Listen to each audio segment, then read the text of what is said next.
Broadcast is now starting. All attendees are in listen-only mode.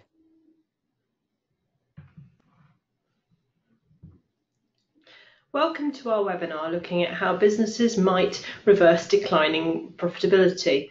Peter Worley and myself, Sandra Mundy, are both restructuring and insolvency partners at James Cooper Creston with significant experience in assisting businesses that are facing financial difficulties. I will look at the context of what's happening in the UK at the moment and issues that businesses could be facing, and Peter will look at ways in which they might address issues within their business or avoid them. If you have any questions as we go through, please post them online and we will try to answer them at the end. So I thought I'd start by looking at the economic backdrop. Whilst I'm not an economist, I do have a few sort of thoughts on what's going on in the UK economy at the moment. But just to start with, you might be a little bit intrigued as to why I've got a picture of Tigger and Eeyore up there. Well, it's a reference to our Chancellor, Philip Hammond's comments yesterday in the House when he was delivering the spring statement. If there are any Eeyores in the chamber, then they are over there, gesturing at the Labour benches. Meanwhile, I am at my most positively Tigger-like today as I contemplate a country which faces the future with unique strengths. Well, how Tigger-like should Mr. Hammond be? Whilst he was able to report that the forecast growth for the year is now 1.4%, being 0.1% higher than forecast by the OBR in November, is it really reason to celebrate?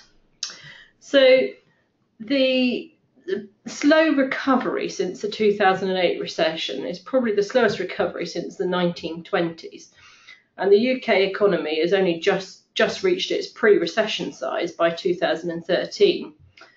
However, in 2016, Britain and Germany were the fastest growing in the G7. But then we had the Brexit vote. So 2017 saw Britain be the slowest growing in the G7. Also with the lowest productivity in the G7. The UK has seen an increase in the gig economy with low-skilled and low-paid jobs. So the proliferation of coffee shops that we've seen crop up and the online delivery sort of culture, and that gig economy is only in its infancy in Germany and France. So in Germany and France, they find it much more onerous to take on employees, and therefore they've invested much more heavily in machinery.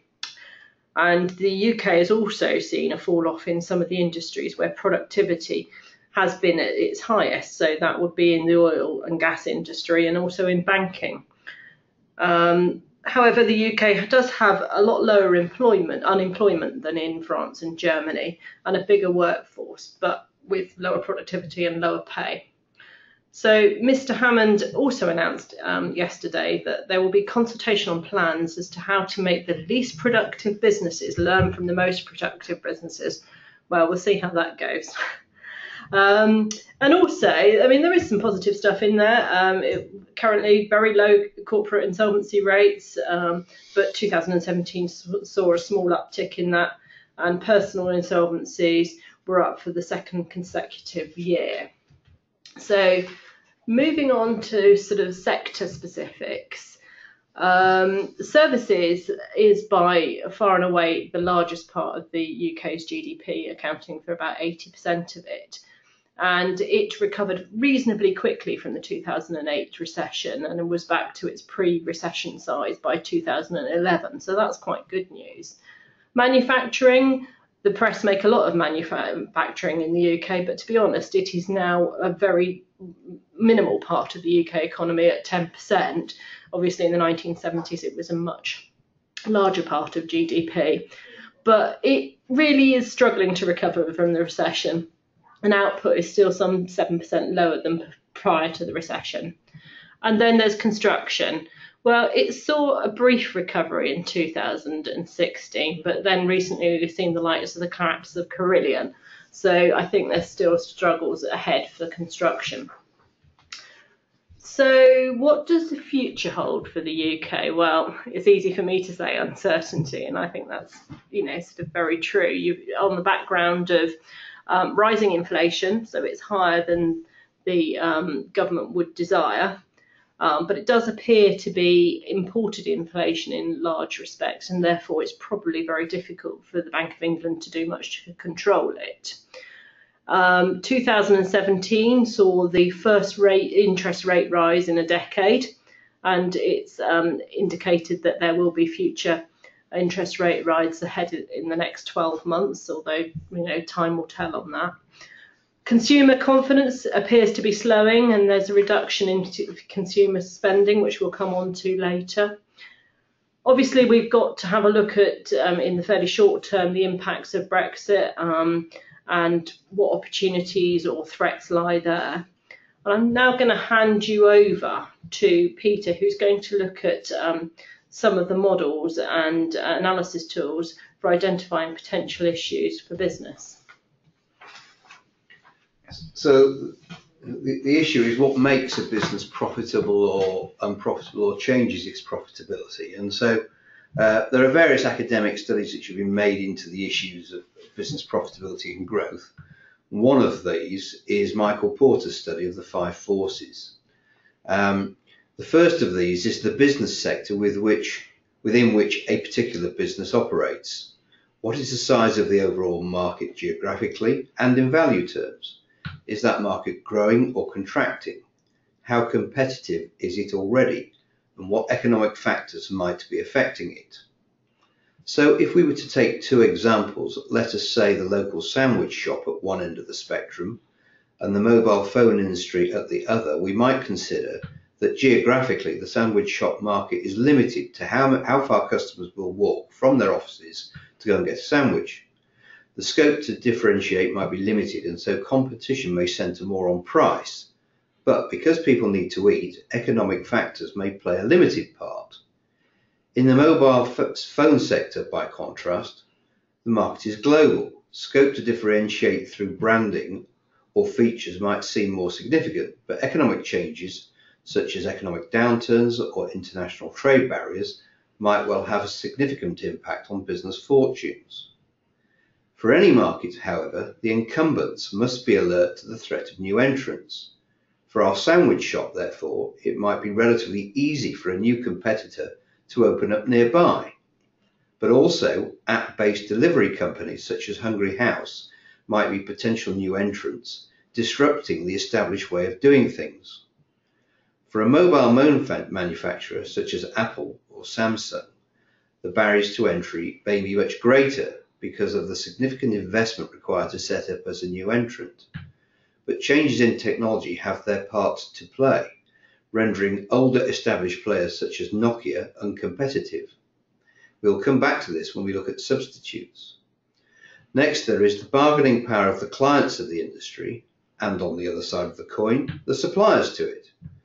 One of the warning signs for a company with the potential to fall into difficulty is an over-reliance on one or more clients or suppliers.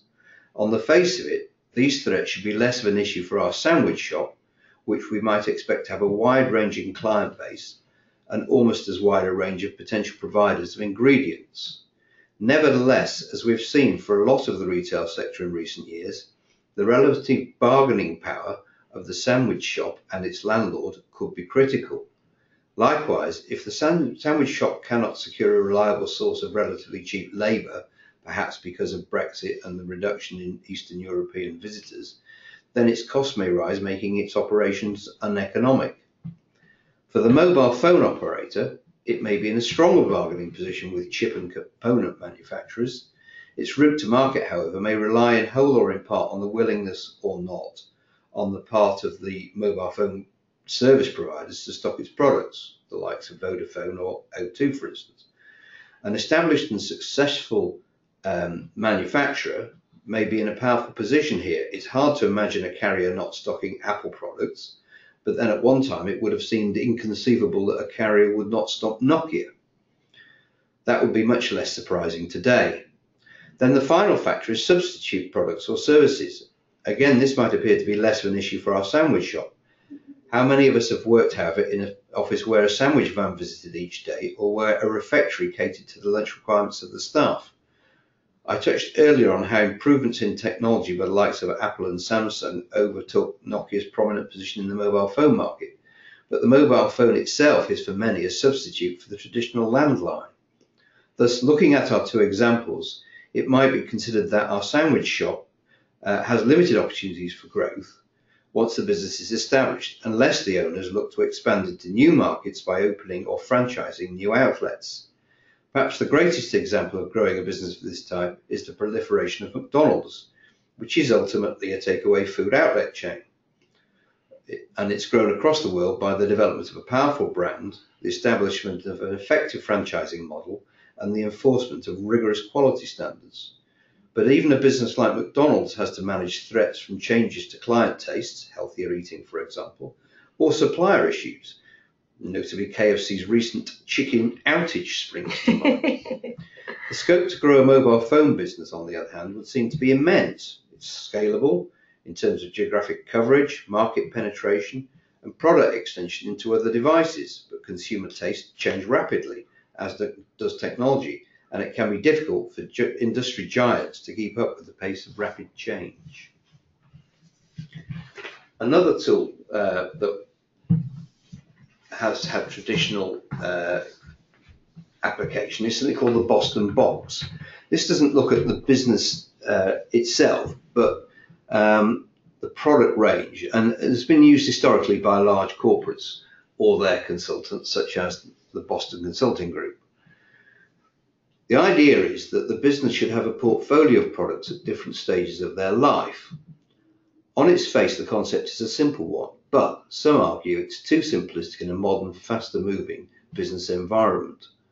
Also, its relevance to service-based businesses would seem less obvious.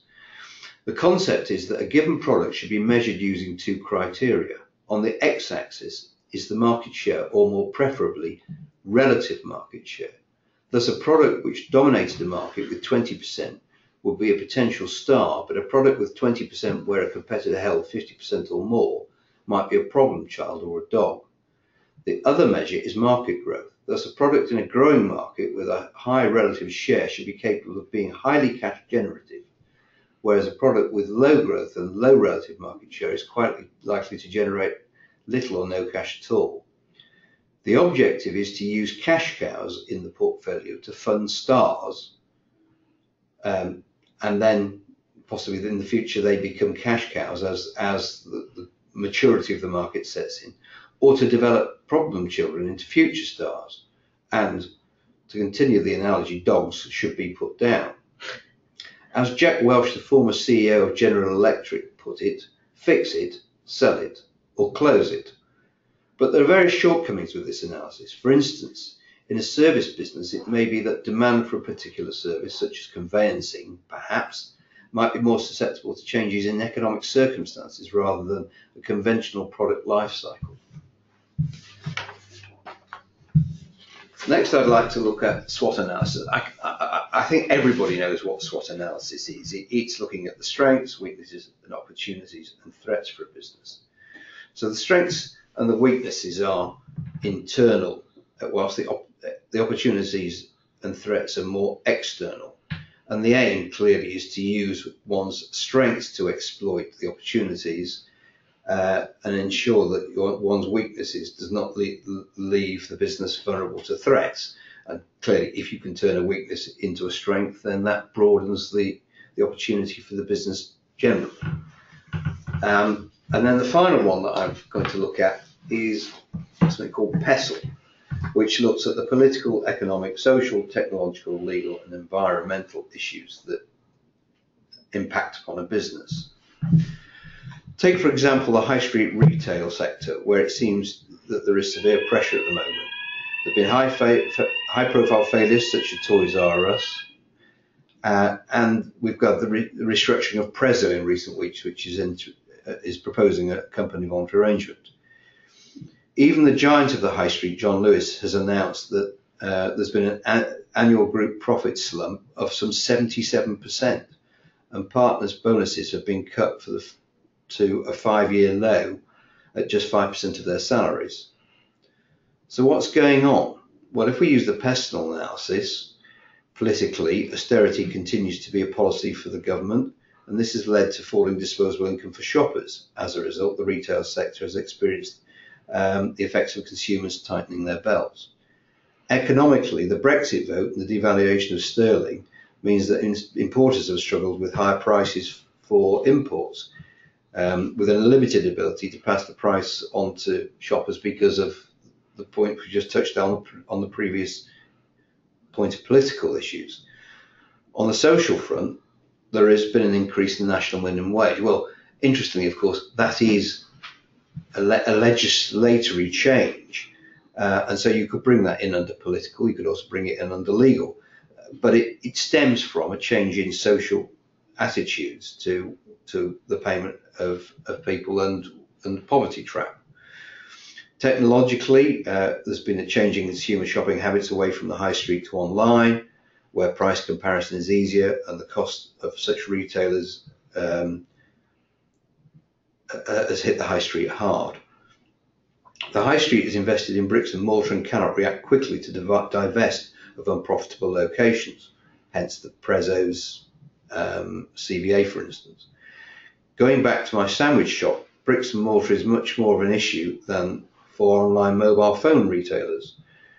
The Chancellor in his spring statement hinted at measures to redress the balance by setting up a consultation on new VAT collection mechanism for online sales to ensure that VAT that consumers pay actually reaches the Treasury, and that's another issue. In terms of legal, the impacts of GDPR may put restrictions on the holding and processing of personal data, making target offers more difficult and clearly having an impact on online providers. Environmentally, the future holds uncertainty for retailers in relation to sugar taxes and the possible taxing or other incentives in relation to the recent use and reuse of plastic products, packaging and so on. Sandra. Thank you, Peter. So drilling down to the more individual company level, the early detection is key to being able to reverse a decline. The earlier it's detected, generally the better it is, and it usually means that there are much more opportunities and options available to those companies and businesses. Most businesses I see probably have no more than 6 key performance indicators, and they'll typically be centred around something around sales, gross profit margin, some items of overhead, and if that was, say, a services business, it's probably going to be in relation to employment costs. There'll be key performance measures in relation to cash flow, which typically looks at, say, the headroom in an overdraft facility. And there will also be a focus on debtor and creditor days. What a business is looking for here is any worrying trends, not a single day's problem or a week or a month, but it's actually spotting those trends. So businesses will probably already have done a SWOT analysis and therefore should be alert to problem areas, but it's worth reviewing this in light of declining profitability and whether the things that they've identified in that SWOT still hold good. Well-run businesses will also have looked at external factors that influence the business and may use the PESEL model that Peter was just talking about. And it's worth keeping this under review so that businesses has the best chance of adapting and changing to a changing environment. Recently, the ICAEW issued their take on the decline and recovery curve, and they identified 7 stages of decline and recovery, and we're going to share with you our thoughts on these findings.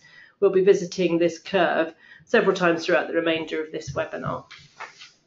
So firstly, looking at the first phase, which is growth, which you might think was a bit odd in a decline and recovery curve. But with growth comes the potential for over-trading. And this is probably likely to affect younger businesses rather than the more established businesses.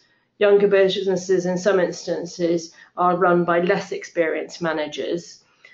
And during the business growth phase, there's a risk of over-trading, outgrowing the working capital resources, which in turn leads to cash flow pressures. The working capital resources that might have served the business well when its turnover was something in the region of £1 million will not be sufficient 3 years later when the business is then turning over 10 million. So the pressures on cash flow, well, there's a very old phrase which says cash is king, and actually that phrase holds good today as it did decades ago. So what can those businesses do to preserve cash flow? Well, there's likely to be a focus on collecting in debts and tightening of credit control. In our own business, we've focused on debt collection over recent years, improving our debtor days by some 8 days over the last 3 years, which actually has a major impact on cash flow for a business. Philip Hammond yesterday announced the consultations that there will be an end to late payments for firms. Well, I'm intrigued to see how those plans will pan out, because I think they've announced that certainly in the 1980s, and we still see late payment of invoices as a regular feature for businesses in distress. In our own business, we also changed the billing date so that bills are raised before the month end, and that means that they hit a customer's payment run up to 30 days earlier than they would otherwise have done. So therefore, rather than customers paying on 60 days, they now tend to pay on 30 days or 40 days, which is obviously significant in terms of cash flow management. Businesses might look to stretch creditors, but doing that without the agreement of those creditors can be a risky tactic. They may also look for additional working capital from, say, the shareholders, and sometimes that is available, sometimes it's not. Invoice discounting or factoring could work well for a high margin sort of growing business, but it can cause constraints later down the line. The business may be struggling also in the growth phase to recruit or to cope with in order to cope with the increasing demand, and suppliers may also struggle to keep up. And management can lose a bit of control during this sort of heavy growth phase. So it's something to keep an eye on. For importers and exporters, they should also watch out for currency fluctuations. In the immediate aftermath of the Brexit vote, sterling fell by to a 30-year low against the dollar. It's since recovered, but it's not back to pre-vote levels. It was initially good news for exporters, not so good for importers. And rising costs for importers have seen particular difficulties on the high street, as we were just saying, where they've struggled to pass on the increased cost to the consumer. Consumers have been reluctant to accept these prices on the backdrop of stagnant wages, really. So just watch out for the growing business.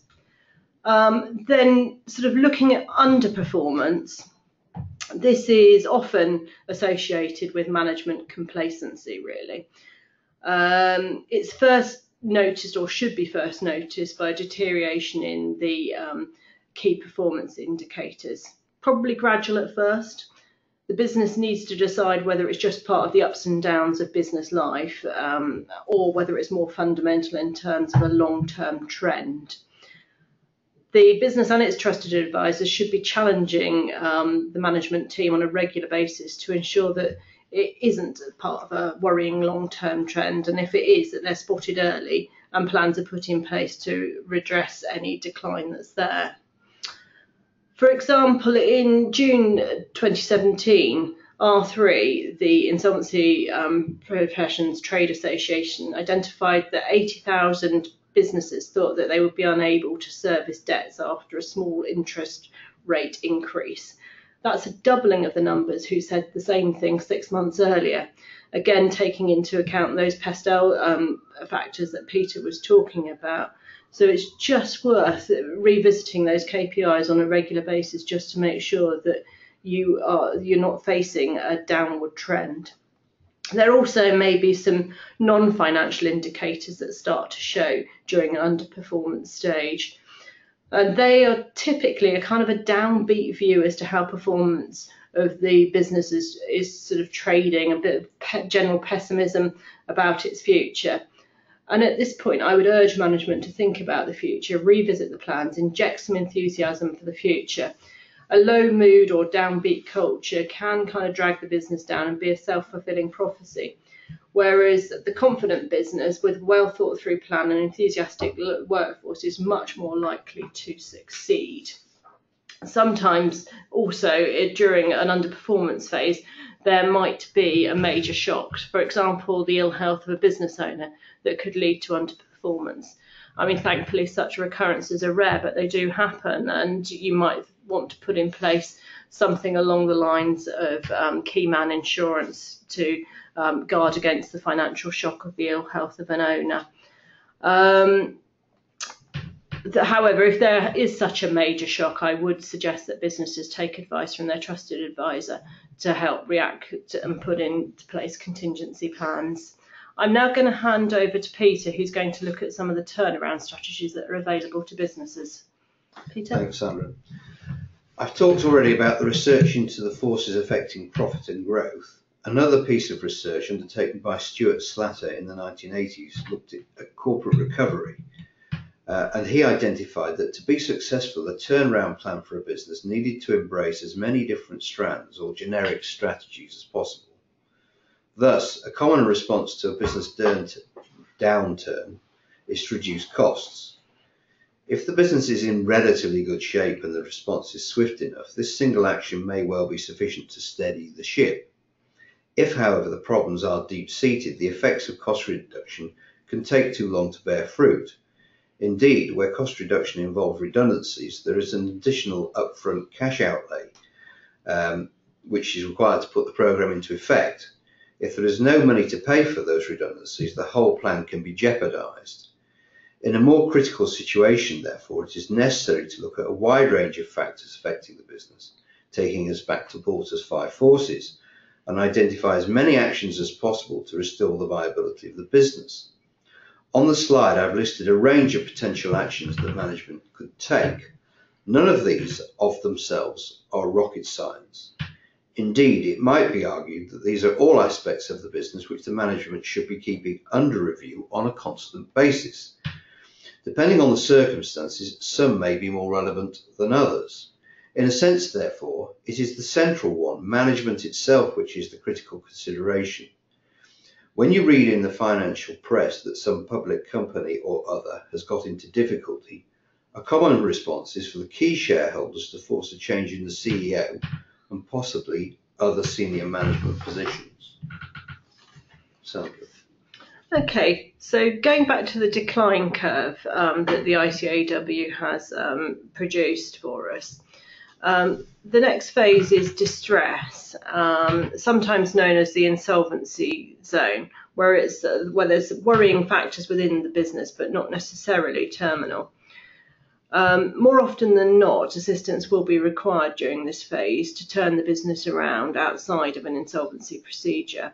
So the ICAW have identified 6 signs of distress, and I'm going to look at each of these in turn in the context of our many years of advising businesses with financial distress. So we've already spoken about cash flow. Cash is king, and businesses should watch out for a hardening of the overdraft facility and facilities that are always at their maximum. High interest rates is the next factor identified, and the cost of borrowing here. If a finance provider will have assessed the risk and reward of lending that money to businesses, and if the interest rate is high, it's usually because the lender has concerns about the risk associated with lending that money. Then the next factor is, or the next sign is the defaulting on creditor payments plans. Certainly watch out if you're on a time to pay with HMRC and you miss a payment on that plan. I mean, in our experience, HMRC are very unlikely to be sympathetic in the circumstances. It's their job to collecting tax, and they don't give much discretion there. But also with other creditors, if you're sort of behind with payments, it does lead to poor credit ratings, and in turn that can lead to the business being on stop with suppliers or on cash on delivery, which again exacerbates the problem of cash flow. Then another symptom of distress is extending debtor days or creditor days, and I would urge businesses to investigate sudden changes and what impact that will have on cash flow and the knock-on for obtaining materials, etc. But it also could be hiding a significant bad debt if your debtor days have suddenly gone out. And then there's sort of unhappiness, as the ICAW put it, or more particularly discord. If there's, I'll see a lot of businesses where there's been a director dispute. Now, whether it was the director dispute that caused the financial problem or the financial problem that caused the dispute, it's quite often difficult to say. But either way, it's not a healthy position, and those sort of disputes should be dealt with quickly. And then the final symptom of distress is falling margins. Obviously, a couple of components of falling margins. Either the sales are dropping off or the cost of sales are increasing. And as we said earlier, especially in the retail market, that albeit that the cost of sales might be rising, it may not be possible to pass on those cost increases to the customer. So, Peter, I think you're going to have a look at turning businesses on its head. That's interesting. Yeah. So the principle here is this, that we've looked at strategic factors affecting profit and growth and the development of turnaround plans for struggling business. But what happens when the chips are really down? What happens then? We're all familiar with the phrase, when you are up to some part of your anatomy or another in alligators, it's easy to forget that the initial objective was to drain the swamp. This is rarely more pertinent than when trying to manage a business that is in or is approaching crisis. It's all very well talking about striking out into new markets, adopting new technologies or raising new capital. But if you cannot pay the wages at the end of the month, then you will not have a business at all. For this reason, when crisis management is the order of the day, business fundamentals have to be turned on their head. In normal circumstances, senior management should be responsible for the creation and implementation of a strategic plan with an objective to corner the local market for sandwiches, perhaps, or to take a significant share of the mobile phone sector. The implementation of this plan will involve the development and refinement of a business model. That could be encapsulated in a business plan, perhaps. It is that in turn which dictates what revenues the business will be able to book and what costs it will need to incur to meet that. The end product of all this is simple, cash generation. But when the business has no cash, it's essential to turn these principles upside down.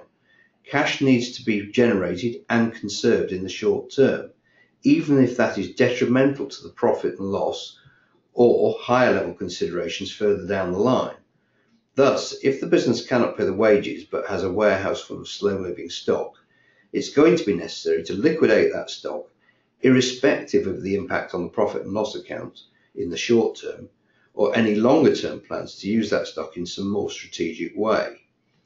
Only when the cash position is stabilised can the management begin to restore the old order and give the strategic and business model considerations their appropriate focus. Thank you, Peter, for that interesting analysis.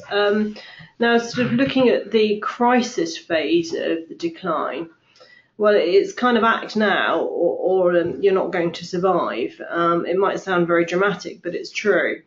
And options are likely to be limited, and that's typically because there are insufficient funds to be able to look at a vast range of plans, and also the company will be in a poor credit position, probably have developed a poor reputation within the marketplace, and basically there will be a lack of time to look at a vast number of options. It might be that it's necessary for the company to enter into an insolvency procedure at this stage to preserve the business or parts of the business that can be preserved and to rescue something out of the situation. Restructuring might be an option. It might include a debt for equity swap or a debt reduction or some informal arrangements with creditors, for example, a time to pay with HMRC. If that's not a viable option in the circumstances, then the next down the line would be to consider whether a company voluntary arrangement would be something that would enable the company to continue trading whilst creating profits to pay back some of its creditors. If that's not viable, then maybe an administration would work. So if you look at the contrasting examples of Prezzo's doing a CVA, whereas Toys R Us is an administration, Toys R Us is just that bit further down the line. And they may or may not be able to sell all or part of the business there. And if there really is nothing to protect or preserve coming out of this, other than a fire sale of the assets, then liquidation might be the answer there. So there's obviously people will be aware that there's a couple of definitions for insolvency. There's the cash flow test, so can you pay creditors as and when they fall due? And then there's the balance sheet test as to whether the value of the assets is less than the liabilities of the business. And just because a business is insolvent, it doesn't mean that a director must cease trading. But it does, if directors do continue trading on, then it does expose those directors potentially to risk for personal liability, or if they do trade on and they get it wrong, then future disqualification. So directors should be shifting their focus in an insolvent situation from that of creating shareholder wealth to preserving the position for creditors, and they must watch out for things such as wrongful trading preferences and transactions at an undervalue. And I would urge directors in that position to be taking advice from a qualified insolvency practitioner. Peter's now going to have a look at how you might manage a crisis. So at this stage, really, we're at last chance saloon. And whether or not a formal insolvency results, insolvency practitioner involvement is likely to be required in some way or another, whether it's advisory or whether it's in one of the procedures Sandra's talked about. And an IP will look at these sort of situations in a fairly unemotional way, and the actions can be fairly dramatic. It might be about stripping out unprofitable products, contracts or locations, staff rationalisation, strict control of costs, payments plans with creditors, financing or refinancing of assets, and probably most commonly of all, sale or part of the business. But the fact is that often, having looked at these issues earlier, and more promptly, these sort of desperate measures could have been avoided because you would have addressed the issues further up the decline curve. Well, once you've managed the crisis, the business enters a stage of stabilisation. It's not necessarily out of the woods, and it's going to be fragile, and it will be in the process of repairing relationships with its suppliers, with its lenders, with the remaining staff. And then also the business will also be trying to repair its credit rating, and consequently credit will still be tight during this phase. Don't underestimate the impact of reputational damage and the lack of creditworthiness on the business. I've seen, well, Peter and I both seen a number of businesses fail shortly after a restructure, and that's often because these issues have been underestimated. And it's certainly a criticism that's levelled at the Phoenix business on a regular basis. Within the realms of what is affordable, now will be the time to invest in the future, making sure that the business takes stock of its SWOT analysis and its plans to deal with its weaknesses and its threats. And this may be in the form of training staff, skilling staff, looking at product offerings and possible new markets, and maintaining a key eye on costs and other key performance indicators. But it will very much be what the business can afford at that point in time. Moving from stabilisation, hopefully that's gone well. The business is then in a recovery phase. So it will have learnt the lessons from the crisis management. It will be a valuable business going forward, and it should prevent a similar situation happening in the future because of the lessons learned. And many well-respected entrepreneurs have had failures in the past, and they've learned from these mistakes and implemented appropriate strategies in subsequent businesses. And it's probably driven part of their success. Now, if there's anybody that has any questions, we'd be happy to take them now. Do we have any questions at all? No questions. Well, thank you very much for your attendance today at our webinar, and watch out for future webinars to come in the coming months. Thank you very much. Goodbye. Bye.